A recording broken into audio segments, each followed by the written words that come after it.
పొద్దుటూరు మీటింగ్లో వచ్చినప్పుడు నేను 8 ఏళ్ళ నుంచి మందు తాగేవాడిని, అతి ఘోరంగా తాగేవాడిని. మా ఇంట్లో మా అమ్మనే నన్ను కారం పొడి వేసి కొట్టేది. అలాంటిది అయ్యగారు నన్ను పొద్దుటూరు మీటింగ్లో తాకినాడు, నేను స్వస్థత పొందినాను. ఇప్పటికీ సంవత్సరం అయింది, నేను ఇంతవరకు మందు తాగలే. ఎన్ని సంవత్సరాలు తాగావు? 8 ఏళ్ళు తాగిన. 8 ఏళ్ళు. 8 ఏళ్ళు. మీ అమ్మను కొట్టేవాడు? మా అమ్మనే కారం పొడి పోసి కొట్టేది. ఏంది నీతో అని తాగేసి. అట్లాంటి కండిషన్లో ప్రొద్దుటూరు సభలకు వచ్చావు. పొద్దుటూరు సభలకు మారిపోయాము. అప్పటి నుంచి ఇప్పటివరకు ఏమీ లేదు. అంటే ప్రొద్దుటూరు అంటే పోయిన సంవత్సరం అక్టోబర్లో జరిగాయి. అవును. ఇప్పుడు అక్టోబర్ అయిపోయింది, 1 ఇయర్ అయిపోయింది. 1 ఇయర్ అప్పటి నుంచి ఇప్పుడు త్రాగులేదు. మీ అమ్మని బాగా చూసుకున్నావు, మందిరానికి వెళ్తున్నావు, సంతోషంగా ఉన్నావు. నిన్ను మార్చింది ఎవరు ప్రొద్దుటూరు సభల్లో? గట్టిగా చప్పట్లు కొట్టాలా. అది అండి బానిసత్వం నుంచి, చెర నుండి విడిపించడం అంటే ఇది. 8 ఇయర్స్ తల్లిని కూడా కారం పొడి పోసి కొట్టేవాడట తాగిన మైకుల్లో. అదొక దెయ్యం, ఏం చేస్తారో కూడా తెలియదండి, విచక్షణ కోల్పోతారు తాగిన వాళ్ళు. అలాంటి కండిషన్లో ఈ సహోదరుడు చెప్తున్నాడు కదా, అద్భుతంగా ప్రభువు మార్చాడు. ప్రొద్దుటూరు సభల్లో త్రాగు నుంచి విడిపించిన దేవుడు ఈ అనంతపూర్ సభల్లో, లేదంటే ఈ టీవీ ప్రోగ్రాం చూస్తున్న నీ కుటుంబంలో దేవుడే అద్భుతం చేయబోతున్నాడు. గట్టిగా చప్పట్లు కొట్టాలి. నా చెల్లెకి చాలా బాగుండలేదు, ఎన్ని దగ్గరలు చూపించినా మేలు కాలేదు. లాస్ట్కి ఇంకా అయ్యే పని కాదు, అందరూ చనిపోతుంది అన్నారు. ఏం జరిగిందమ్మా? ఈ అమ్మాయికి మైండ్ అప్సెట్ మేడం. ఎక్కడంటే అక్కడ పోయేదమ్మా, ఎక్కడికంటే అక్కడ వెళ్ళిపోయేది, ఉండేదే కాదు. ఎన్ని దగ్గర చూపించిన మంత్రాలు వేపించినా మేలు అయ్యేది కాదు. ఎప్పుడు వచ్చా? 2016లో పిలుచుకొచ్చి ఇక్కడ కూర్చోబెట్టుకొని ప్రార్థన చేసుకొని దేనికి నమ్మకపడక కాన్సెప్ట్ చేసినాను. మేలైతే ఈ సంవత్సరం సాక్ష్యం చెప్పినా మేడం. అట్లాగే దేవుడు ముట్టి స్వస్థపరిచాడు. అప్పటి నుంచి అదేమి లేదు. అప్పటి నుంచి 2016 నుంచి దేవుడు బాగు చేశాడు. ఇప్పుడు ఏమి లేదు, ఆరోగ్యంగా ఉంది. ఎక్కడికి పని కూడా చేసుకుంటా. అంటే ఆ మెంటల్ ప్రాబ్లం ఏం లేదు. ఆ పిచ్చి దయ్యం వదిలిపోయిందండి 2016లో. గట్టిగా చప్పట్లు కొట్టాలా. దేవునికి స్తోత్రం కలుగు. చూసారా, వాళ్ళు దేవునికి ఎంతగానో ఏడ్చారు. రెండోదిగా సహోదరి చెప్తుంది కదా, నేను స్పాన్సర్ చేశాను నా చెల్లె బాగుపడాలని. డబ్బులు లేక ఉన్నదేదో చిన్న గోల్డ్ తీసి ఇచ్చేసింది అంటండి.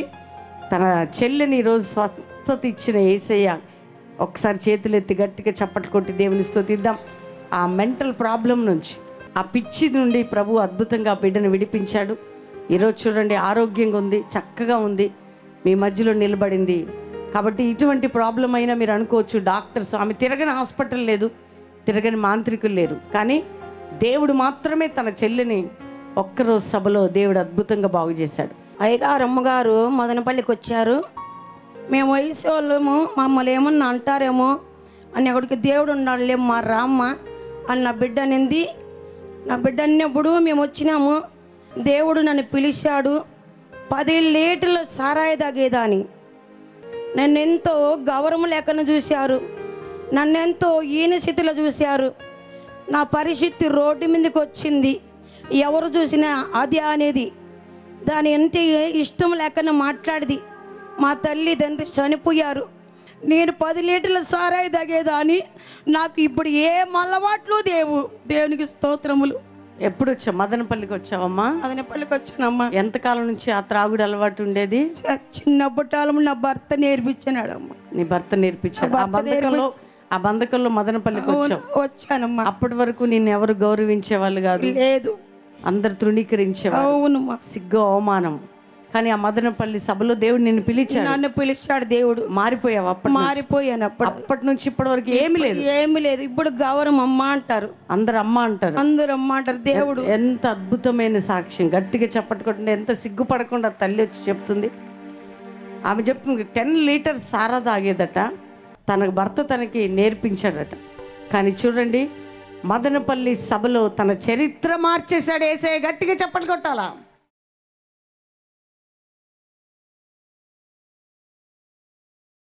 రెండు 2000 సంవత్సరాల క్రితం యేసుక్రీస్తు ప్రభువు దేవుడయ్యుండి నరవతారిగా ఈ భూమి మీద జన్మించడానికి మొదటి కారణం నీకు నిజమైన ప్రేమనివ్వటానికి. గట్టిగా చప్పట్లు కొడదాం.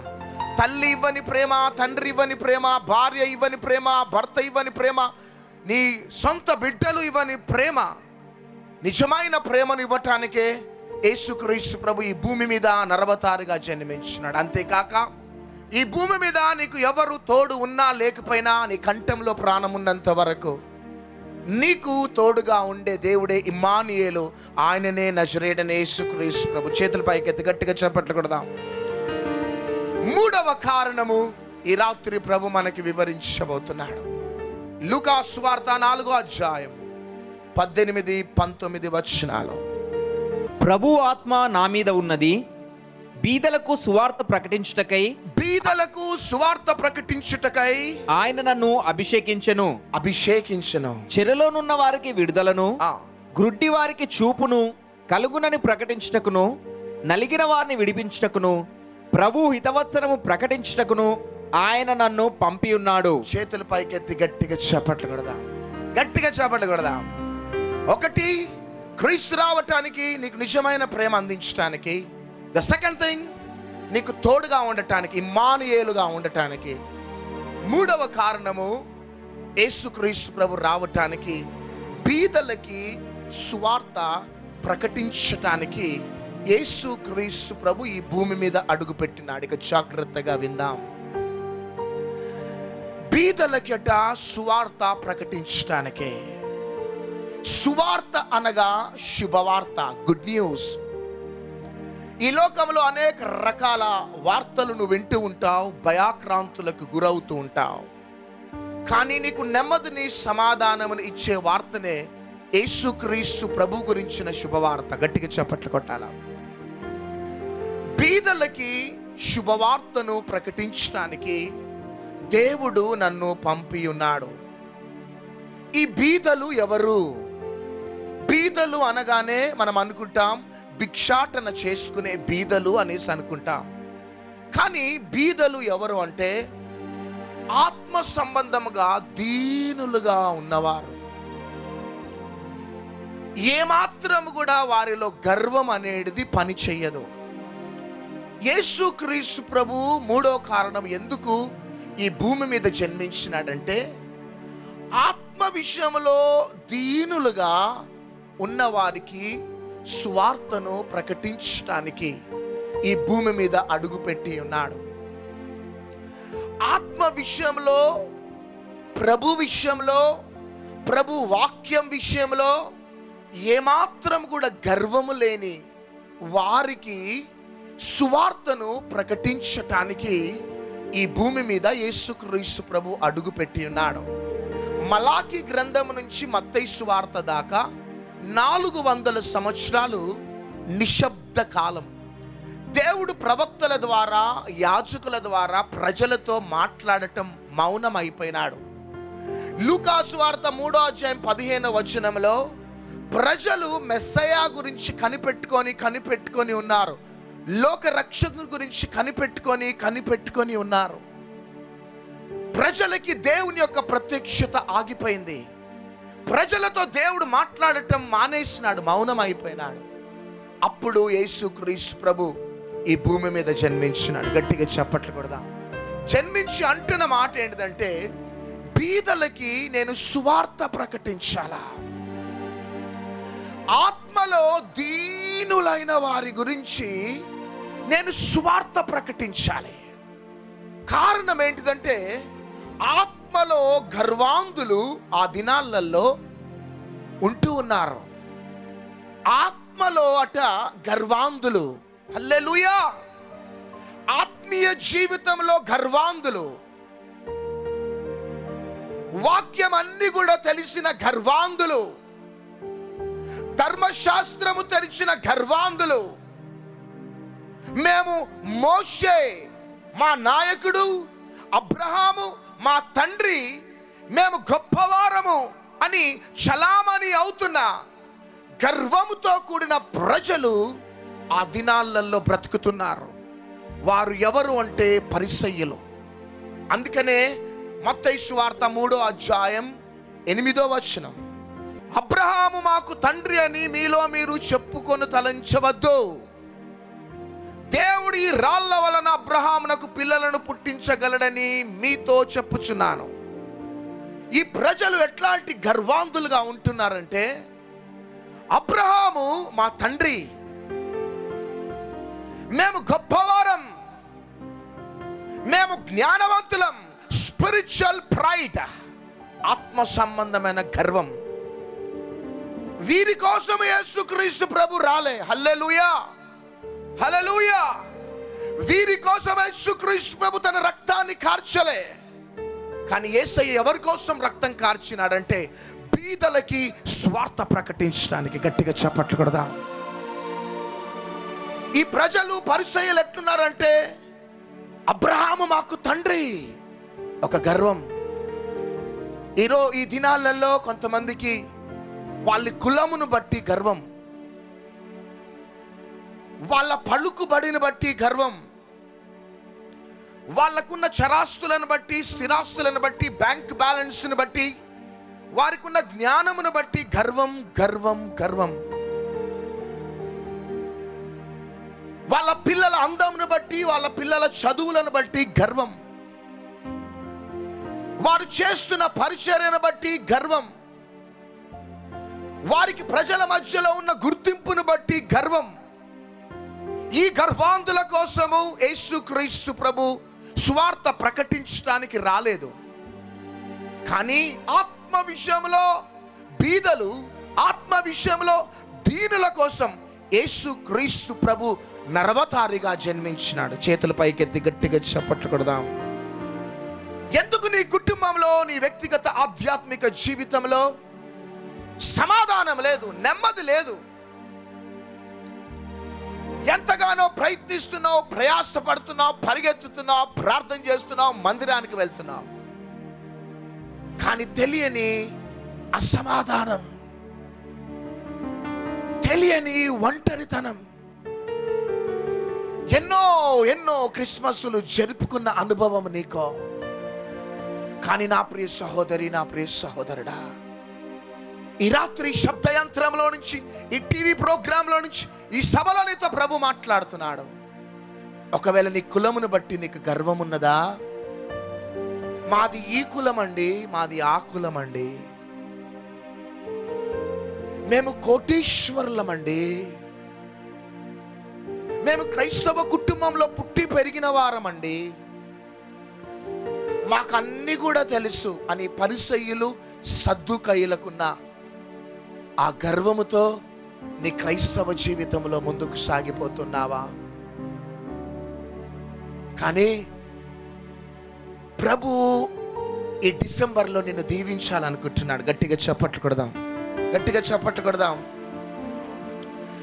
ప్రభు నిన్ను ఆశీర్వదించాలనుకుంటున్నాడు. గర్వాంధుల గర్వాన్ని అణిచి దీనులకి కృపనుచ్చే దేవుడే యేసుక్రీస్తు ప్రభు. గట్టిగా చప్పట్లు కొట్టాలి. యేసుక్రీస్తు ప్రభుకు నచ్చని స్వభావం ఏంటిదంటే గర్వం, గర్వం, గర్వం. ఈ గర్వము ఒక వ్యక్తిని నాశనం చేసేస్తుంది. కొంతమంది బాహ్యంగా చాలా దీనులుగా కనబడతా ఉంటారు, కానీ ఇంటర్నల్గా ఎక్కడనో గర్వం అనేది పనిచేస్తుంటుంది. వాళ్ళ డబ్బును బట్టి గర్వం, వాళ్ళ జ్ఞానమును బట్టి గర్వం, వాళ్ళకున్న ఎకరాల ఎకరాల పొలాలను బట్టి గర్వం, వాళ్ళ పిల్లలను బట్టి ఆయా రీతులుగా క్రైస్తవ జీవితంలో ఇహలోక పరంగా గర్వాంధులుగా బ్రతుకుతూ ఉంటారు. కానీ ఈ రాత్రి వర్తమానం ద్వారా ప్రభు ఈ రాత్రి నీ గర్వాన్ని పూర్తిగా తొలగించి కడు దీనుడుగా నువ్వు మారిపోయి క్రిస్మస్ సందర్భంగా ఆయన సన్నిధిలో ఆనందించాలని ప్రభు ఆశ కలిగి ఉన్నాడు. చేతుల పైకెత్తి గట్టిగా చప్పట్లు కొడదాం. చూడండి, దావీదుకి సొలొమోనుకు ఉన్న డిఫరెన్స్ ఏంటిదంటే, సొలొమోనును విజయం పొందుకొని రోడ్డు ఆ యొక్క రాజ్యంలో అడుగు పెట్టగానే అందరూ సొలొమోన్ యు ఆర్ గ్రేట్, సొలొమోను రాజా నువ్వు చాలా జ్ఞానవంతుడవు అనేసి అన్నప్పుడు, ఎస్ ఐ యామ్ గ్రేట్, నేను చాలా జ్ఞానవంతుడు, రాజుల కంటే నేను చాలా జ్ఞానవంతుడని ఆ గర్వంతో వెళ్ళిపోతూ ఉండేవాడు సొలొమోను. కానీ దావీదు విజయం పొందుకొని రాజ్యంలో అడుగు పెట్టగానే దావీదును అందరూ కూడా పొగుడుతూ ఉన్నప్పుడు దావీదు అన్న మాట, ఎస్ దేవుడు నాకు విజయాన్ని ఇచ్చినాడు, ఓకే ఓకే ఓకే అని పరిగెత్తుకుంటూ ఆ మందసం దగ్గర పడి, నేనేమై ఉన్నానో నీ దయ వలనే నాకున్నవన్నీ కూడా నువ్వు ఇచ్చినవే యేసయ్యా. చప్పట్లు కొడదాం. గొర్రెల కాపరిగా గొర్రెలను మేపుతూ ఉంటే నన్ను వెతికి నన్ను ప్రేమించి నా తండ్రి నా సహోదరులందరూ కూడా వెలివేస్తే ఒంటరిగా ఉన్న నన్ను నువ్వు జ్ఞాపకం చేసుకొని ఆ గొర్రెలను మేపుతున్న నన్ను ఈరోజు సింహాసనం ఎక్కించినావు. చేతుల పైకెత్తి గట్టిగా చప్పట్లు కొట్టాలి. గట్టిగా, నేను ఏమై ఉన్నానో నీ దయ వల్లనేనయ్యా, నాకున్నవన్నీ కూడా నువ్వు ఇచ్చినవే. దావీదు బ్రతికినంత కాలము కూడా కడు దీనుడుగా బ్రతికినాడట. ఈరోజు ఈ రాత్రి ప్రభు నీతో మాట్లాడుతున్నాడు. బిడ్డా, నీ కుటుంబంను బట్టి గర్వపడుతున్నావా? నీ ఆస్తిని బట్టి గర్వపడుతున్నావా? నీ కులమును, నీ కుల బ్యాక్గ్రౌండ్ను బట్టి, నీ కుటుంబ బ్యాక్గ్రౌండ్ను బట్టి గర్వపడుతున్నావా? ఒక దినమున ఆ గర్వం నిన్ను నాశనము చేసేస్తుంది, నాశనము చేసేస్తుంది. 28లో మైకేల్ జాక్సన్ ప్రపంచాన్ని గడగడలాడించిన బ్రేక్ డాన్సర్ మైకేల్ జాక్సన్ అర్ధరాత్రి జూన్ 24న రిహార్సల్ చేసినాడు. ఎందుకంటే 25న తన పెద్ద కాన్సర్ట్లో పాలు పొందాలి. ప్రపంచమంతా కూడా కనిపెట్టుకొని ఉన్నారు మైకేల్ జాక్సన్ ప్రోగ్రామ్ ఇక స్టార్ట్ అవుతుందని. జూన్ 24న ఆ యొక్క రిహార్సల్ ప్రాక్టీస్ చేసి అందరికీ బాయ్ బాయ్ చెప్పి రేపు ఈవినింగ్ మనం కలుసుకోబోతున్నాం, హల్లెలూయా అని అందరికి బాయ్ బాయ్ చెప్పి ఇంటికి వెళ్ళి పండుకున్నాడంతే. రాత్రి కార్డియో అరెస్ట్, సడన్ గా హార్ట్ అటాక్ వచ్చిందంతే. కోట్లు డబ్బున్నాయి, మల్టీ మిలియనర్ ఎస్టేట్స్ ఉన్నాయి, భూములు ఎకరాల భూములు అమెరికాలో ఉన్నాయి. 25న నేను మిమ్మల్ని కలుసుకోబోతున్నాను అన్న మైకేల్ జాక్సన్ అట్లా పండుకున్నాడంతే. హార్ట్ అటాక్ వచ్చింది. ఇమీడియట్ గా అంబులెన్స్ వచ్చింది. డాక్టర్స్ అన్నారు భయపడద్దు, జస్ట్ 8 minutesలలో మనం హాస్పిటల్కి వెళ్ళిపోతాం, దగ్గరలో ఉన్నది కదా అని. ఏం కాదు, మైకేల్ జాక్సన్కి ఏం కాదు అన్నారు. కానీ అంబులెన్స్లో తీసుకొని వెళ్తున్నారు. ఇక 2 minutesలో హాస్పిటల్ చేరిపోతారు. కానీ 2 minutesలో మైకేల్ జాక్సన్ ప్రాణాన్ని విడిచినాడు. హాస్పిటల్ గేట్ దగ్గరికి వెళ్ళగానే మైకేల్ జాక్సన్ చనిపోయినాడు. కోట్లు డబ్బు, ఎకరాల భూములు. తనకొక గర్వం ఏంటిదంటే ప్రపంచంలో నాంత డాన్సర్ ఎవరు కూడా లేరు, పుట్టకబోరు అని గర్వం ఆయనకి. కానీ ఆయన డబ్బు ఆయనను బ్రతికించలేకపోయింది, ఆయన టాలెంట్ ఆయనను బ్రతికించలేకపోయింది, ఆయనను వెంబడిస్తున్న ప్రపంచంలో ఉన్న ప్రజలు ఆయనను బ్రతికించలేకపోయినారు. ఈరోజు నువ్వెవరివైనా కావచ్చు, అపార్ట్మెంట్స్లో నుంచి, బిల్డింగ్స్లలో నుంచి, పార్కింగ్ ప్లేస్లో, షాపింగ్ కాంప్లెక్స్లలో ఎక్కడెక్కడ నుంచి మేటలు వింటున్నావో, నీ కులము నీ ప్రాణాన్ని బ్రతికించలేదు, నీ డబ్బు నీ ప్రాణాన్ని బ్రతికించలేదు, నిన్ను వెంబడిస్తున్న కార్యకర్తలు నీ ప్రాణాన్ని బ్రతికించలేరు. ఈ సభలు ఎందుకు అంటే నిన్ను బ్రతికించడానికి ఒక రక్షకుడు ఉన్నాడు, ఆయననే నజరేయుడైన యేసుక్రీస్తు ప్రభు. చేతుల పైకి గట్టిగా చప్పట్లు కొడదాం. సంవత్సరాల తరబడి గర్వాంతుడిగా బ్రతికినావేమో, అందుకని ఈరోజు దాకా మా జీవితంలో మేము ఎందుకు ప్రజల దగ్గరికి వెళ్ళిపోతామంటే మా పాత స్థితిని మేము మర్చిపోం. చప్పట్లు కొడదామంతా గట్టిగా. మేము ఏ పేదరికంలో నుంచి పైకి వచ్చినామో, ఏ సాంబార్ నీళ్లు దాగి పచ్చడి మెతుకులు దిగి పైకి వచ్చినామో మేము మర్చిపోం. అదొకటి మమ్మల్ని ఈరోజు ఈ స్థితిలోకి తీసుకొని వచ్చింది. కడు పేదరికంలో, పల్లెటూరులో, చదువులేని స్థితిలో ఒంటరిగా ఉన్న నీవు ఈరోజు అంచెలు అంచెలుగా దేవుడు నిన్ను దీవించగానే గర్వాంతుడవు అయిపోయినావేమో. నేను సాఫ్ట్వేర్ ఇంజనీర్, నేను హార్డ్వేర్ ఇంజనీర్, నేను డాక్టర్ని, నేను కలెక్టర్ని, నేను ఐపీఎస్ ఐఏఎస్ ఆఫీసర్, నన్ను మించిన వాడు లేడు అని గర్వాంతుడుగా ఉన్నావా? నీకు కాదు ఈ Christmas. This Christmas is not belongs to you. ఈ క్రిస్మస్ నీకు కాదు. యేసయ్య నీ కోసం జన్మించలే. యేసయ్య ఎవరి కోసం జన్మించినాడంటే బీదలకి, కడు దీనులకి, ఆత్మలో దీనులుగా ఉండటానికే, వారి కోసమే యేసయ్య జన్మించినాడు. గట్టిగా చప్పట్లు కొడదాం. ఈ క్రిస్మస్ నిజంగా నీకు పరలోక ఆనందం ఇవ్వాలని ఆశ ఉంటే గర్వాంతుడిగా ఉన్న నీవు ఈరోజు దీనుడిగా మారిపో. చేతుల పైకెత్తి గట్టిగా చప్పట్లు కొడదాం. గట్టిగా చప్పట్లు కొడదాము.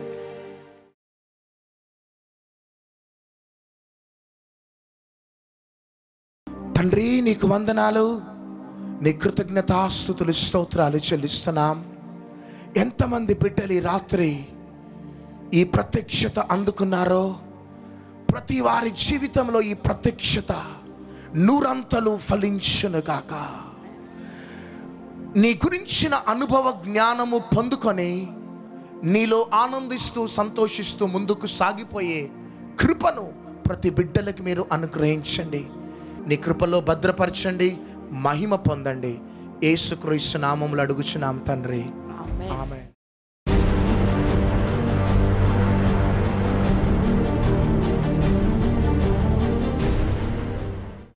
మా ఆయన హిందువు, దేవుని నమ్మలేదు. ఆయన దేవుని నమ్మాలనేసి నేను నా కాలి మెట్టెలు 500 రూపాయలు స్పాన్సర్ చేసినాను. నా దేవుడు నాకైతే డబ్బులు అయితే అవసరం లేదు, కానీ నా భర్త మారు మనసు పొందితే చాలని నేను స్పాన్సర్ చేసినాను కన్నీటి ప్రార్థనతో. నిన్న రాత్రి 9 గంటలకు నేను స్పాన్సర్ చేసినాను. ఈరోజు సాయంకాలం 6 గంటలకే నాకు గవర్నమెంట్ తరఫున నేను అప్లై చేసిన దానికి శాంక్షన్ అయింది అని మెసేజ్ చేసినారు వాళ్ళు. 6 గంటలకి మెసేజ్ చేసినారు. 2 లక్షలు నాకు శాంక్షన్ అయ్యింది. మీ భర్త కూడా వచ్చాడమ్మా ఈరోజు? రాలేదు మేడం. అంటే ఏమన్నాడు? నా భర్త నువ్వు చర్చికి వెళ్ళు, నేను వచ్చి నేను తీసుకుపోతాను. ఆ రోజు వద్దు, ఎందుకు మీరు దేవుని ప్రార్థన చేసేది, దేవుడు అంటారు, దేవుడు హృదయంలో ఉండాలి, కానీ ఇట్లా సభలకు అది ఇది పోతారు, ఎందుకు నువ్వు పోవద్దు అని అనేటోడు. కానీ ఈరోజు నా భర్త నువ్వు వెళ్ళు, నేను వచ్చి నేను తీసుకుపోతాను అని చెప్పినాడు. Praise Lord. సహోదరి రాత్రి చేసింది ఈరోజు మీరు విన్నారు కదా. ఇంతవరకు రాంది 2 lakhs మెసేజ్ వచ్చిందట. నిన్న ఇచ్చింది, ఈరోజు అద్భుతం చూసింది. మేము 2016 సంవత్సరం శనా అప్పుల్లో ఉన్నాము. అప్పుల్లో ఉన్నా కానీ మేము స్పాన్సర్ చేసే కానీ మాకు ఒక్క రూపాయి కానీ లేదు. మేము ఇక్కడ వచ్చి ఆ చేతిగుడ్డు తీసుకొని పోయాయా, మేము ఎక్కడ ఇన్నాళ్ళు ఎక్కడ పోలేము, మాకు ఎక్కడన్నా కానీ ఒక్క 15 నూరులన్నా సాయం చేయమని దేవునికి ప్రార్థన చేసుకున్నప్పుడు మా ఆయన్ని 3-4 కొట్టారు అప్పులలో. ఆ 15 నూరులు ఎవరో పుణ్యాతకుడు ఇస్తే తెచ్చి ల్యాండ్ కోసం స్పాన్సర్ చేశాము. అప్పులన్నీ తీరిపోయి మాకు దేవుడు మంచి ఇండ్లు, గృహాన్ని సహాయం చేశాడు. Praise Lord. గట్టిగా చప్పట్లు కొడదాం. చూడండి, ఎక్కడో అప్పు తీసుకొచ్చి స్పాన్సర్ చేసిందట, అప్పులన్నీ తీర్చాడండి దేవుడు. దేవుడు మమ్మల్ని ఉన్న స్థాయిలో పెట్టినాడు, ఉన్నత స్థాయిలో ఉంచాడట యేసయ్య. గట్టిగా చప్పట్లు కొడదాం.